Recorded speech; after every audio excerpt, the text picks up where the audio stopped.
यदि आप चाहते हैं कि आपके परिश्रम का फल अच्छा हो तो भी आपको आप चाहते हैं परमेश्वर के उनका अकेला रहना सही नहीं है। परमेश्वर मैं दुआ करती हूँ हम आपका धन्यवाद करते हैं क्योंकि आपने हमारे चैनल को सब्सक्राइब किया है। यदि आप प्रार्थना करवाना चाहते हैं तो प्रेस सेंटर में कॉल करें, हम आपके लिए प्रार्थना करेंगे। धन्यवाद। Praise the Lord. दोस्तों, हम आपका स्वागत करते हैं आज रात की प्रार्थना में। और जैसा कि आप लोग जानते हैं, आप हमारे साथ में रोज सुबह शाम प्रार्थनाओं में शामिल होते हैं, तो आपको पता है कि हम लोग सीख रहे हैं परिवार के विषय में। बाइबल परिवार के विषय में क्या कहती है, कैसे हम एक अच्छे परिवार का निर्माण करें, एक मसीह परिवार का निर्माण करें, कैसे हमारा परिवार एक मसीह परिवार कहलाया जाए, कैसे हम प्रभु की शिक्षाओं के अनुसार अपने जीवन को व्यतीत करें। तो हमने देखा था कि परमेश्वर ने स्त्री और पुरुष को बनाया और जब उनकी शादी हुई, वे दोनों एक साथ रहने लगे तो एक परिवार का निर्माण हो गया, एक परिवार का गठन हो गया।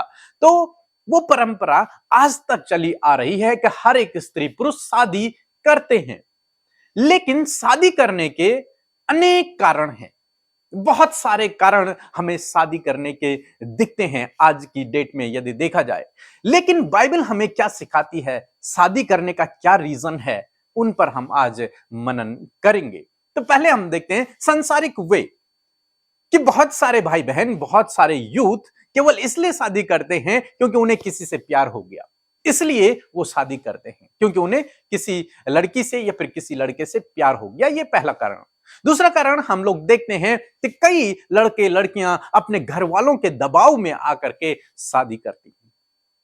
कई ये सोचते हैं कि सब शादी कर रहे हैं इसलिए मुझे भी शादी करना है। बहुत सारे कारण हैं और भी अनेक कारण हैं शादी करने के संसार में।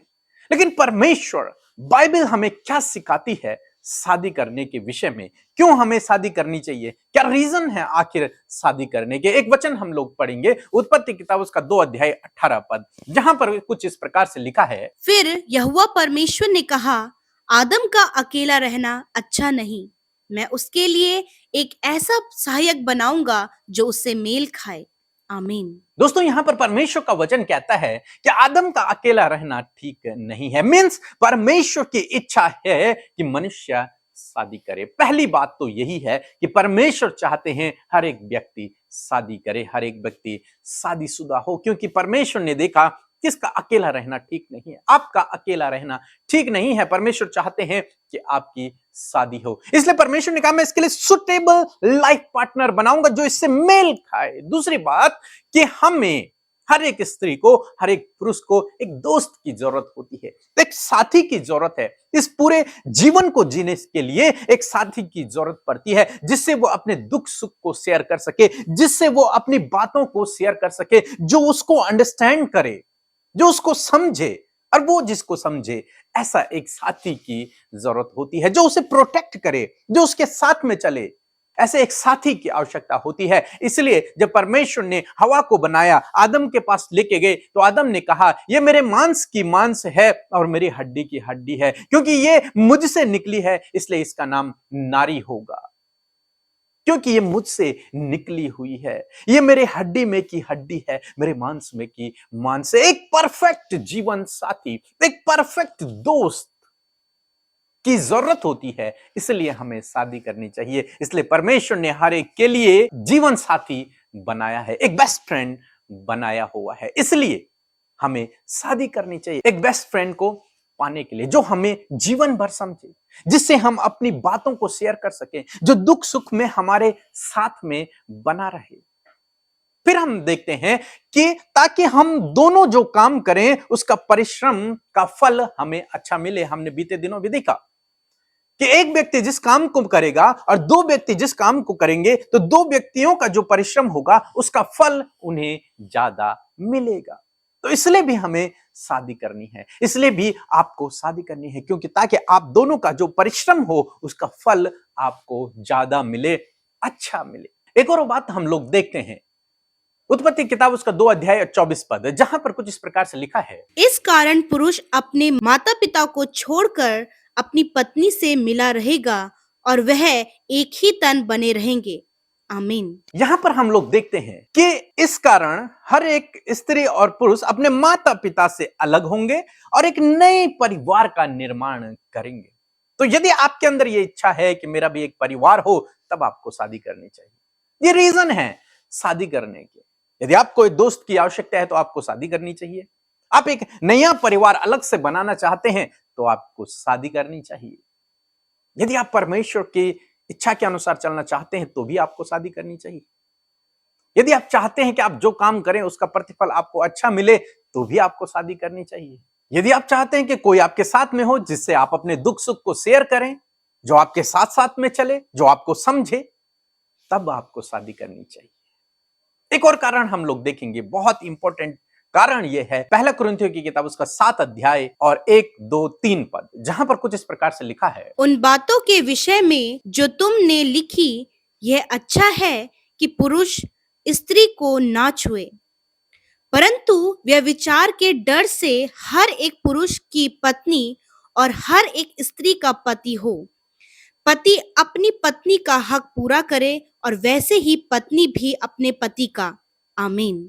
दोस्तों, यहां पर प्रेरित पौलुस कहते हैं कि अच्छा है कि कोई स्त्री किसी पुरुष को न छुए और कोई पुरुष किसी स्त्री को न छुए। यह अच्छा है, परंतु व्यभिचार के डर के कारण कहीं ऐसा न हो, उसने शादी तो नहीं की लेकिन उसके मन में गलत बातें हैं, व्यभिचार करने की इच्छा है, तो वो पाप कर रहा है। ऐसा सोचने से, ऐसा करने से दूसरों की ओर गलत दृष्टि डाल रहा है, तो वो पाप कर रहा है। तो इस चीज से बचने के लिए, इस व्यभिचार से बचने के लिए, इस सोच से बचने के लिए, इन गलत कामों से बचने के लिए उसे शादी कर देनी चाहिए। यदि वो व्यभिचार से बचना चाहता है तो वो शादी कर ले। यदि वो कंट्रोल नहीं कर सकता तो उसे शादी कर लेनी चाहिए। तो परमेश्वर का वचन हमें सिखाता है व्यभिचार से बचने के लिए हमें शादी करनी चाहिए। परंतु यदि कोई कंट्रोल कर सकता है, यदि किसी के अंदर वो क्षमता है, तो वो शादी ना करे, वो बहुत अच्छा है। पौलुस कहता है कि वो मेरी तरह रहे। पौलुस ने भी शादी नहीं की, वो मेरी तरह रहे जो कंट्रोल कर सकता है। परंतु यदि आप कंट्रोल नहीं कर सकते तो उसे शादी कर लेनी चाहिए। परमेश्वर की इच्छा के अनुसार चलने के लिए, पाप से बचने के लिए, व्यभिचार से बचने के लिए उसे शादी कर देनी चाहिए। ये कुछ कारण हैं जिनके लिए हमें शादी करनी चाहिए। व्यभिचार से बचने के लिए शादी करनी चाहिए। अपने दुख सुख को बांटने के लिए एक फ्रेंड की आवश्यकता है, इसलिए शादी करनी चाहिए। एक नया परिवार आप गठन करना चाहते हैं, एक नया परिवार बनाना चाहते हैं, तो आपको शादी करने की आवश्यकता है। परमेश्वर की इच्छा भी है कि आप शादीशुदा हो, आप अकेले न रहें। और आपके, यदि आप चाहते हैं कि आपके परिश्रम का फल अच्छा हो, तो भी आपको शादी करनी चाहिए। तो आशा करता हूं कि आप समझ गए होंगे क्या कारण है कि हमें शादी करनी चाहिए। इसके अलावा अगर आपको कुछ और कारण लगता है तो आप कमेंट में हमें लिख सकते हैं, हम उस पर भी बातचीत करेंगे। सो प्रभु आपको इस वचन के द्वारा बहुतायत से आशीष दे। आमीन।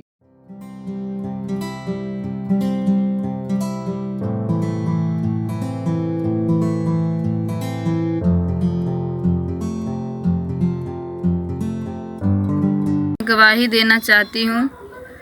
मैं यूपी ज़िला सिद्धार्थ नगर से बोल रही हूँ। मेरी बेटी एक एनसीसी ली थी स्कूल में, और 1 महीने से उसका बुखार नहीं छोड़ रहा था और ड्रेंगिन उसके सर पे आ गई थी और उसको जाने का नहीं हो रहा था।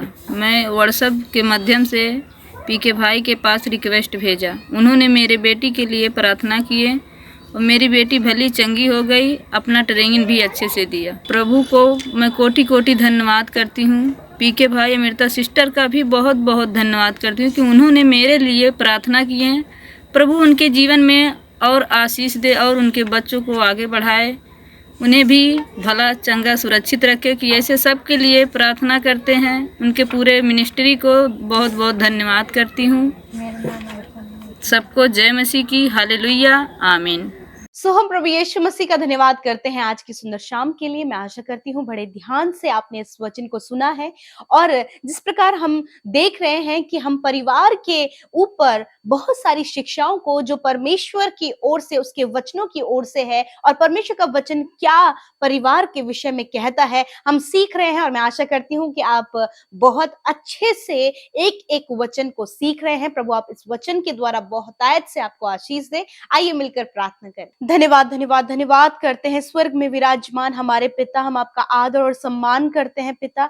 आपकी प्रशंसा और तारीफ करते हैं, हम घटें और आप बढ़ें पिता। तेरा धन्यवाद देते हैं प्रभु कि तूने हमें अपना बेटा बेटी बनाया, अपनी संतान बनाया प्रभु। इस सौभाग्य के लिए धन्यवाद और बहुत बड़े बड़े उपकार, बड़ी बड़े काम प्रभु तूने हम सबके जीवनों में किए, हमें माफ किया, हमें क्षमा किया है पिता। हम सबके गुनाहों में पिता आपने हमें बाहर निकाला प्रभु, हमें मौका दिया प्रभु कि एक सिद्धताई और पवित्रताई के जीवन को हम जी सके। आपने हमें सहायक दिया, इस बात के लिए धन्यवाद। आज जितने भी भाई बहन हमारे साथ इस शाम की प्रार्थना में शामिल हैं, देश विदेशों से प्रभु, छोटे बच्चे, नौजवान, बुजुर्ग लोग प्रभु, बहुत से लोग हैं प्रभु जो तुझसे प्यार करते हैं और इस संगति में जुड़े रहना प्रभु उन्हें बहुत ही आनंद पहुंचाता है प्रभु। उनके इस आनंद को सदा के लिए बनाए रखे प्रभु। यीशु मसीह आप उनसे बातचीत करें और इस प्रार्थना के द्वारा प्रभु आज वो जिस भी हालात में है, जो भी उनके जीवन में परिस्थितियां हैं, यीशु के नाम से आज की शाम में प्रभु उन प्रॉब्लम से, उन समस्याओं से आप उन्हें बाहर निकालें और आप उनके जीवन में अपनी सुख शांति को, अपने उपाय इंतजामों को करें मेरे खुदा। हम सब पिता उस अनुग्रह के सिंहासन के समीप आते हैं पिता। मेरे प्रभु आपके अनुग्रह के सिंहासन के समीप जब हम आते हैं तो प्रभु उस सिंहासन से प्रभु हम सबको मदद, सहायता, फेवर, सपोर्ट, चंगाई, छुटकारा और बहुतायत से परमेश्वर तेरा अनुग्रह मिलता है। मैं धन्यवाद देती हूँ कि हम सब वो लोग हैं प्रभु जिन पर अनुग्रह हुआ है प्रभु। धन्यवाद प्रभु, हम आनंदित हैं आज की इस सुंदर सभा के लिए प्रभु, इस सुंदर समय के लिए प्रभु, इस प्रार्थना के लिए परमेश्वर जिसमें तूने प्रभु देश विदेशों से प्रभु अपने लोगों को तैयार करके प्रभु इसका सहभागी बनाया है परमेश्वर। आपका धन्यवाद। इन्हें ब्लेस कीजिए पवित्र आत्मा, इन्हें अगुवाई कीजिए। हर एक जन इस समय महसूस करे प्रभु तेरी होली प्रेजेंस को, तेरे पवित्र पाक उपस्थिति को, तेरे पवित्र आत्मा को अपने साथ में वो महसूस करने पाए पिता। धन्यवाद पिता। प्यारे परमेश्वर प्रभु, धन्यवाद देते हैं प्रभु कि परिवार के ऊपर प्रभु तेरा वचन क्या कहता है, तेरा वचन में क्या सिखाता है प्रभु, हम सीख रहे हैं परमेश्वर। मैं धन्यवाद देती हूँ कि आज हम इस बात को सीखे परमेश्वर कि जब प्रभु तूने आदम को देखा और तूने देखा कि उसका अकेला रहना अच्छा नहीं है प्रभु, तूने उसके लिए एक सहायक को बना दिया और उसे उसके साथ दिया। उसी प्रकार परमेश्वर पिता आप मनुष्य को देखते, अपने बेटे बेटियों को देखते प्रभु, और आप चाहते हैं परमेश्वर कि उनका अकेला रहना सही नहीं है परमेश्वर। मैं दुआ करती हूँ प्रभु जिनका अभी तक मैरिज नहीं हुआ है, उनका शादी का कोई प्लान नहीं है, उनके मन में प्रभु शादी के प्रति डर है, तो प्रभु यीशु नासरी के नाम से वो डर निकल कर चला जाए और परमेश्वर प्रभु वो अकेलापन जो उनके जीवन में है प्रभु उसका उपाय आप उनके लिए करें। आपकी ओर से जिस प्रकार आदम के लिए आपने एक बेहतर जीवन साथी बनाया, उसी प्रकार इन भाई बहनों के लिए जिनका कोई भी मैरिज नहीं हुआ है, जो लंबे समय से प्रभु लाइफ पार्टनर के लिए प्लान कर रहे हैं परमेश्वर पिता, आपकी ओर से उन्हें योग्य जीवन साथी मिलने पाए पिता परमेश्वर। मेरे प्रभु मैं प्रार्थना करती हूँ प्यारे प्रभु, विशेष रूप से परमेश्वर जो ब्लेसिंग्स परमेश्वर हमने देखी प्रभु कि एक नए परिवार का निर्माण करने के लिए, गठन करने के लिए पिता आपने सहायक बनाया है। मैं दुआ करती हूँ प्रभु जिनका कोई भी परिवार नहीं है परमेश्वर, जो अकेले हैं प्रभु, उनके परिवार को आप बनाए कि उनके द्वारा एक नए परिवार का गठन होने पाए पिता परमेश्वर। मैं धन्यवाद करती हूँ प्यारे प्रभु जिनका कोई भी दोस्त नहीं परमेश्वर प्रभु, लाइफ पार्टनर के रूप में आप उन्हें एक बेस्ट फ्रेंड को दे मेरे खुदावंद यीशु मसीह। और प्रभु जिनका मैरिज हो गया है परमेश्वर, जिन्होंने प्रभु लाइफ पार्टनर पा लिया है परमेश्वर, मैं दुआ करती हूँ प्रभु कि एक दोस्त की तरह, एक सहायक की तरह प्रभु एक दूसरे को इज्जत और सम्मान और आदर दे सके और ऐसा ही प्रभु अपने रिश्ते को परिपक्व करते चले जाएं। प्रभु जिनके रिश्तों में गड़बड़ियां हैं प्रभु, उनके रिश्तों में मजबूती को चाहते हैं, अंडरस्टैंडिंग को चाहते हैं प्रभु, आपके प्रेम को चाहते हैं प्रभु, एक दोस्ती का प्रभु रिलेशनशिप चाहते हैं परमेश्वर पिता। और प्रभु जो भी वो मिलकर प्रभु परिश्रम करे मेरे खुदावन, जो भी वो मेहनत करे मेरे प्रभु यीशु मसीह, उसका प्रतिफल प्रभु आप उन्हें दे मेरे खुदा। हस्बैंड वाइफ पिता, पति पत्नी प्रभु, जो भी प्रभु जो भी परिश्रम वो करे प्रभु उसका प्रतिफल आप उनके जीवनों में दे मेरे खुदावन। धन्यवाद करते प्यारे प्रभु जी। विशेष रूप से परमेश्वर प्रभु जी मैं प्रार्थना करती हूँ कि आप अपने लोगों को पिता प्रभु पाप करने से बचाएं, व्यभिचार से बचाएं परमेश्वर, व्यभिचार से प्रभु आप उन्हें प्रभु छुटकारा दे मेरे खुदावंद यीशु मसीह। होने दीजिए प्रभु कि ये पाप में न पड़े, व्यभिचार में न पड़े प्रभु, होने दीजिए कि ये अपने लिए प्रभु एक जीवन साथी के लिए प्रार्थना कर सके और एक अच्छा जीवन साथी आप इन्हें दें, ताकि प्रभु ये पाप से, व्यभिचार से, हर प्रकार की गलत बातों से बच सके परमेश्वर पिता। आपसे प्रार्थना है अपने लोगों के लिए प्रभु आप ऐसा करे मेरे खुदावन, क्योंकि आप चाहते हैं परमेश्वर प्रभु कि एक नया परिवार निर्माण हो, आपके लोग पाप से बचे रहे, उनके पास एक सहायक हो जो उन्हें अंडरस्टैंड करे। हाँ परमेश्वर प्रभु, आप इन्हें एक ऐसा जीवन साथी, एक ऐसा सहायक दे जो इनको समझे, जो इनके दुख सुख में इनके साथ में हो, और ये प्रभु कंधे से कंधा मिलाकर आगे बढ़ सके, और जो भी परिश्रम प्रभु ये साथ मिलकर करें उसमें प्रभु तेरी आशीष होने पाए पिता, क्योंकि आपने परिवार को आशीष दी है प्रभु। जो आदम हवा को तूने आशीष दिया, वही आशीष प्रभु तूने अपने लोगों को, अपने बेटे बेटियों को, हर एक पति पत्नी को, उनके परिवार को तूने आशीष दी है प्रभु जी। मैं धन्यवाद करती हूँ प्यारे प्रभु, विशेष रूप से प्रभु आज जितने लोग प्रभु जी, प्रभु उनके घर में प्रभु जो भी प्रभु घरेलू मुद्दे हैं परमेश्वर, जिसको लेकर वो परेशान है, परिवार में जो समस्याएं हैं, गड़बड़ियां हैं, लड़ाई झगड़े हैं, कलेश है, जेलसी है प्रभु, कम्युनिकेशन गैप है प्रभु यीशु मसीह, इन बातों से परिवार को आप छुटकारा दे मेरे खुदावन। मैं प्रार्थना करती हूँ प्रभु जी, हर एक परिवार में प्रभु तेरा मेल मिलाप और तेरा प्रेम रहे मेरे खुदावन।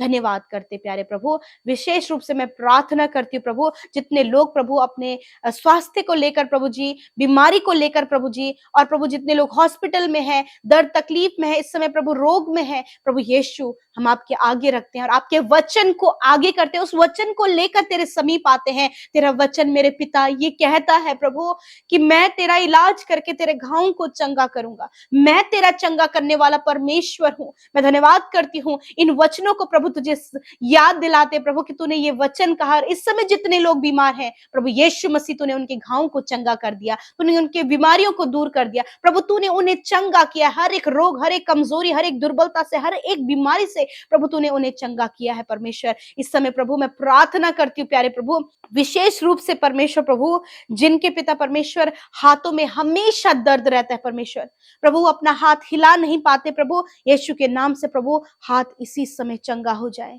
यीशु के नाम से। प्रभु जिनके पैरों की नसों में प्रॉब्लम है, यीशु के नाम से नसों की ब्लॉकेज, वो पेन यीशु के नाम से निकल कर चला जाए परमेश्वर। प्रभु जिनके प्रभु पैरों के तलों पर प्रभु घाव बने प्रभु, यीशु के नाम से वो चंगे हो जाए इसी वक्त। प्रभु कोलेस्ट्रॉल यीशु नासरी के नाम से नष्ट होने, हार्ट डिजीज यीशु के नाम से दूर होने पाए प्रभु, हर प्रकार की खून की कमी यीशु के नाम से दूर होने पाए परमेश्वर। शारीरिक जो भी कमी है प्रभु, जिसके कारण हेयर फॉल हो रहा है प्रभु, जिसके कारण प्रभु यीशु मसीह इनकी स्किन में प्रभु डलनेस आ रही है पिता, यीशु नासरी के नाम से प्रभु वो हर प्रकार की स्किन प्रॉब्लम, चमड़ी के रोग यीशु नासरी के नाम से निकल कर चले जाएं परमेश्वर। मैं प्रार्थना करती हूँ प्यारे प्रभु कि इस समय हर एक कैंसर यीशु के नाम से नष्ट हो, जड़ से खत्म हो यीशु नासरी के नाम से, पैरालाइज की बीमारी नष्ट हो यीशु मसीह के नाम से।